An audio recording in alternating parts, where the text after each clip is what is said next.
কলিযুগের আয়ু কত? 4,32,000 বছর। আমরা বলে থাকি না এই যুগটা কি জানো? কলিযুগ। এই কলিযুগটা কিন্তু মোটে ভালো নয়। কেন? কারণ এই কলিযুগে 4 ভাগের 3 ভাগ হচ্ছে পাপ, আর 1 ভাগ হচ্ছে পূর্ণ। তা আমরা এসেছি কোথায়? আমরা সবাই এসেছি কোথায় গো মা? পাপের রাজত্বে। আমরা সবাই পাপ করছি, তাই না মা? ও মা, আমরা প্রত্যেক দিন প্রতিনিয়ত নিত্য নিত্য পাপ করছি। কিরকম পাপ গো? এই যে আপনারা হরিবাসরে এসেছেন, আপনাদের পায়ের নিচে পদধূলিতে কত পোকামাকড় পিঁপড়ে আপনাদের অজান্তেই মারা পড়েছে। আচ্ছা মা, আপনারা তো এই সময় সিরিয়াল দেখেন, তাই তো? ধরুন আপনাদের খুব প্রিয় একটা সিরিয়াল মনোযোগ দিয়ে দেখছি, সেই সময় একটা মশা বিরক্ত করছে, কি করবেন? কি করবেন গো মা? মেরে দেবেন এক থাপ্পড়ে, ব্যাস তার প্রাণটা চলে গেল। মা, প্রত্যেকটা জীবের মধ্যে, পতঙ্গের মধ্যে একটি করে আত্মা থাকে। তা এরকম ছোট ছোট নিত্য নিত্য পাপ আমরা সকলেই করছি। আবার কি বলছে শুনুন মা, বলছে মহাজনরা বলছে, ধন্য কলি যুগ ধন্য আমার গড়ায় অবদান। বলছে এই যুগটা যদি খারাপ হবে, এই যুগটা যদি ভালো না হবে, ভগবান কেন আসবে? ও মা, ভগবান আসবে? ভগবান আমার সত্য যুগে অস্ত ধরেছে, ত্রেতা যুগে অস্ত ধরেছে, এমন দাপর যুগে অস্ত ধরেছে। তাই তিনি বলছে আমি আর অস্ত ধরতে চাই না।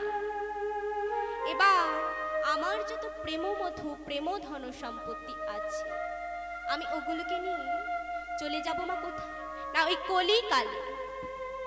ও মা, ভগবান তিনি তার প্রেম মধু, প্রেম ধন সম্পত্তি একটি ব্যাংকে, একটি কিশোরী ভান্ডারে জমা করে রেখেছেন ওই গোলক বৃন্দাবনে।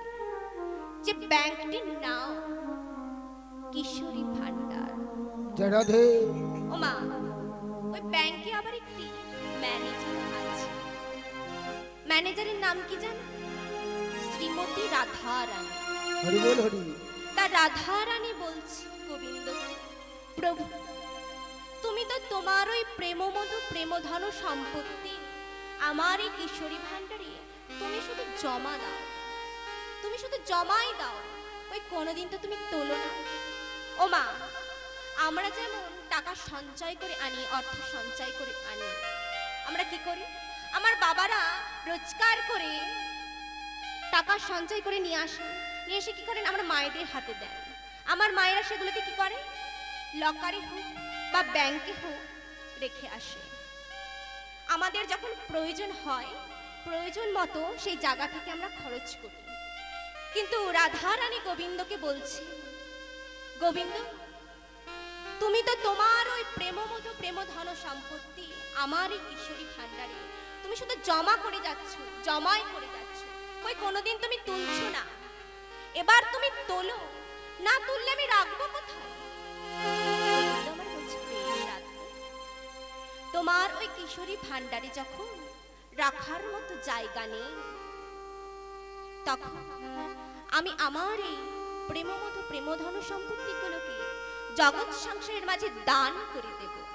হরি বল হরি। ও মা, যা করেছিল সত্য যুগে প্রহ্লাদকে, সত্য যুগে করেছিল ধ্রুবকে, আর ত্রেতা যুগে করেছিল গ্রহ চাণ্ডাল, ত্রেতা যুগে করেছিল শবরীকে, দাপর যুগে করেছিল হনুমান, দাপর যুগে করেছিল একটি গোটা গোষ্ঠীকে তিনি তার প্রেমধন সম্পত্তি দান করেছিলেন। ও মা, তারপরে অনেক অনেক প্রেমধন সম্পত্তি জমা করেছিল। তাই প্রাণ গোবিন্দ আমার বলছে এবার আমি কলিকালে যাব, কলিযুগে গিয়ে আমি নিজেই কাঁদবো, ধুলায় গড়াগড়ি দেব, শুধু বলবো হে কলির জি, তোমরা আমার সাথে হরে কৃষ্ণ নাম বলো। ওমা, তাই মহাপ্রভু আমার চলে এলেন 1407 শতাব্দে ফাল্গুন মাসের দোল পূর্ণিমা তিথিতে নদিয়া নবদ্বীপের মাটিতে, এই পশ্চিম বাংলার মাটিতে, এই ভারতবর্ষের মাটিতে পিতা জগন্নাথ মিশ্র ও মাতা শচী ঠাকুরানীর ঘরে আবির্ভাব হলেন। বড় হয়ে নাম হল গৌরাঙ্গ মহাপ্রভু।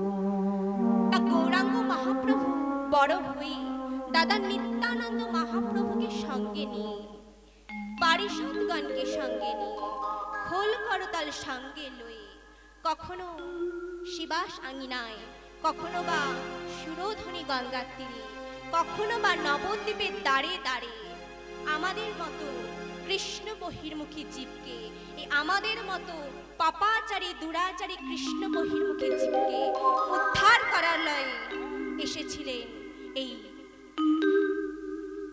কলিযুগে। কলিযুগে এসে তিনি সেই 16 নাম 32 অক্ষর হরে কৃষ্ণ মহামন্ত্র নাম আমাদের মাঝে দিয়ে গিয়েছিলেন।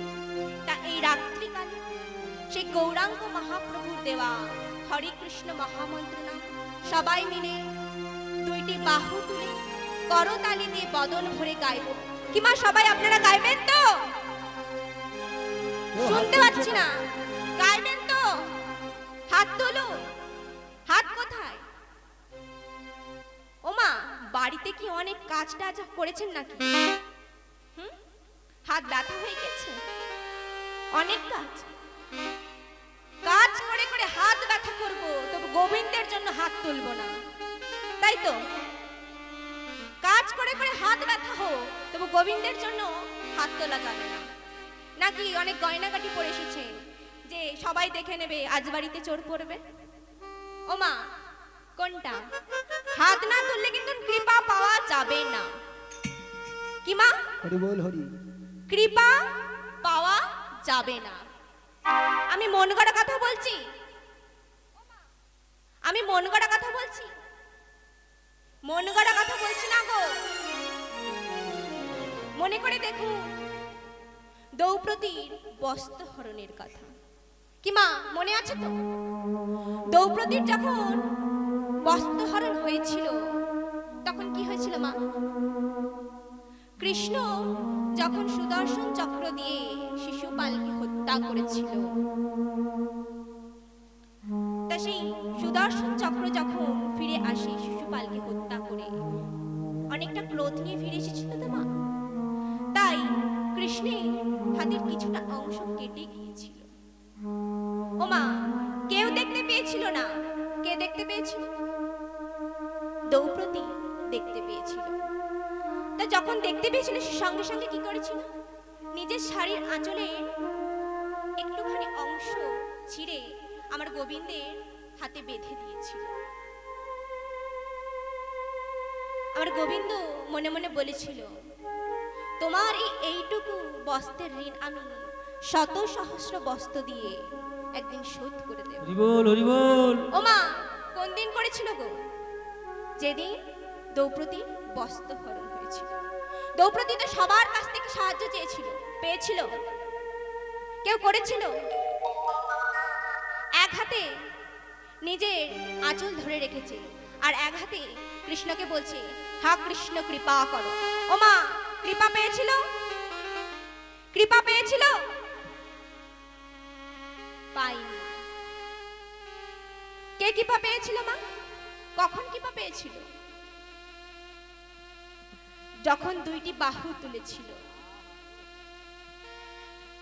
যখন।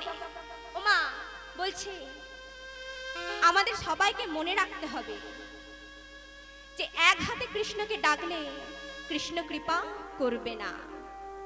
আমাদের সকলকে মনে রাখতে হবে, লজ্জা ঘৃণা ভয় দিন থাকিতে নয়।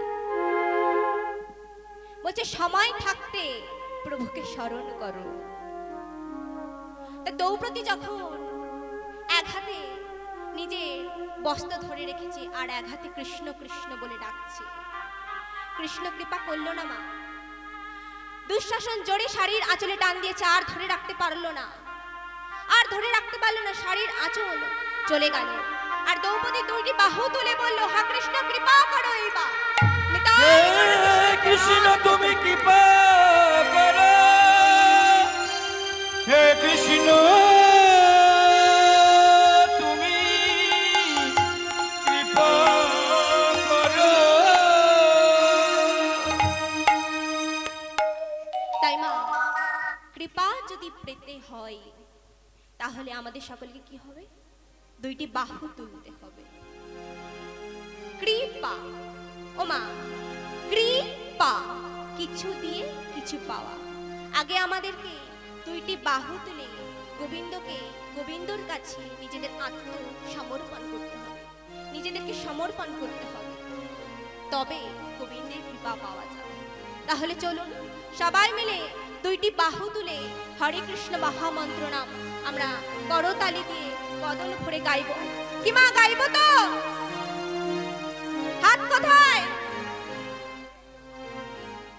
সবার হাত ওঠেনি। ও মা, বেশি জোর করব না।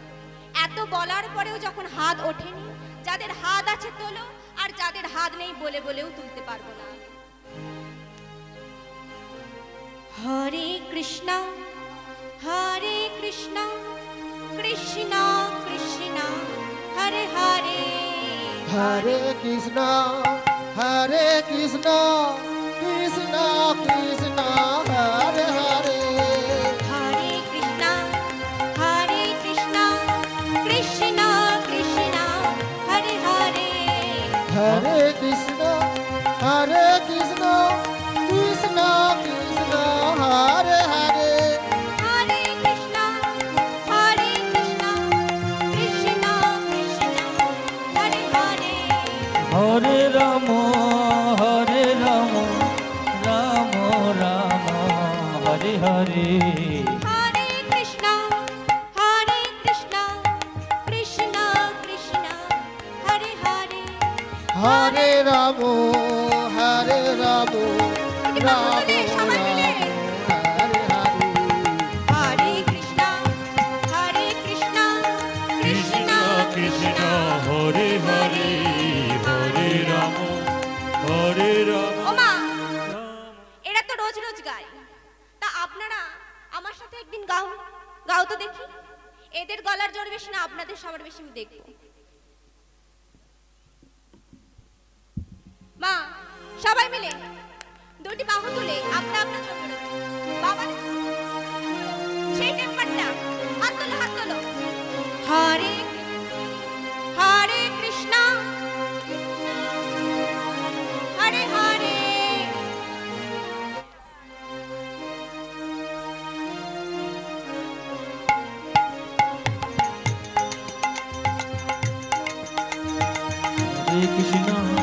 হরে কৃষ্ণ কৃষ্ণ কৃষ্ণ হরে হরে, হরে রাম হরে রাম রাম রাম হরে হরে, হরে কৃষ্ণ কৃষ্ণ কৃষ্ণ হরে হরে, হরে রাম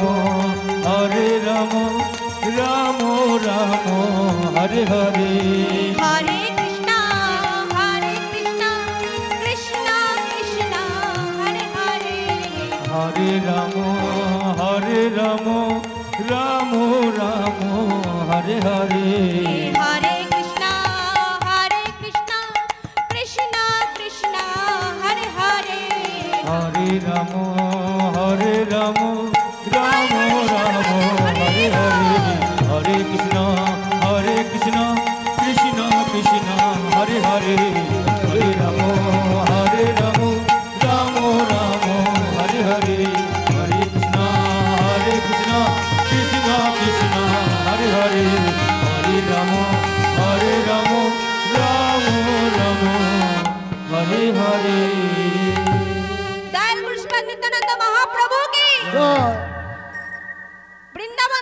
জয় এই নবদ্বীপ ধাম কি জয়